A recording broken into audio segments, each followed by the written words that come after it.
भाषा के चलते अगर कोई गुंडागर्दी करेगा तो इसको हम सहन नहीं करने वाले। कोई अगर भाषा के आधार पर मारपीट करेगा तो ये सहन नहीं किया जाएगा। जिस प्रकार की घटना हुई है उसके ऊपर पुलिस ने एफआईआर भी किया और कार्रवाई भी की है, और आगे भी अगर कोई इस प्रकार से भाषा का विवाद करेगा तो उसके ऊपर कानूनन कार्रवाई होगी। हमको हमारी मराठी का अभिमान है, लेकिन भारत की किसी भी भाषा के साथ इस प्रकार से अन्याय नहीं किया जा सकता, ये भी हमको ध्यान में रखना पड़ेगा। और मुझे तो कभी कभी आश्चर्य होता है कि ये लोग अंग्रेजी को गले लगाते हैं और हिंदी के ऊपर विवाद करते हैं। ये कौन सा विचार है और ये किस प्रकार की कार्रवाई है?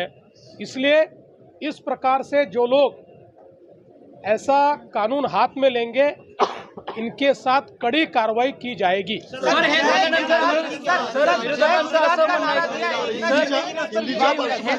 विरोधकांचं असं म्हणणं आहे की हा वाद अमराठी असून हा व्यापाऱ्यांचा वाद आहे असं विरोधक म्हणतात आहे। व्यापाऱ्यांचा वादाचा काय अर्थ आहे? काय व्यापाऱ्यांनी त्या ठिकाणी व्यापार करू नये? एखादा मराठी व्यापारी हा जर आसाममध्ये जाऊन व्यापार करत असेल आणि त्याला जर आसामी भाषा शिकायला वेळ लागला तर काय त्याला आसाममधल्या लोकांनी मारायचं? त्याच्यामुळे हे योग्य नाही आहे। अशा प्रकारे वागणं योग्य नाही।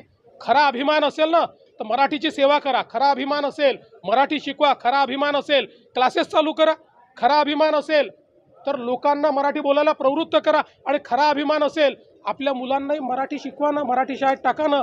अशा शाळेत का टाकता जिथे मराठी ही तिसरी भाषा आहे? आणि महानगरपालिकेच्या अशा शाळा का सुरू करता की ज्या शाळेमध्ये स्पष्टपणे लिहिलं आहे मराठी तिसरी भाषा असेल? हे इकडे चालतंय आणि त्या व्यापाऱ्यांना मारताय।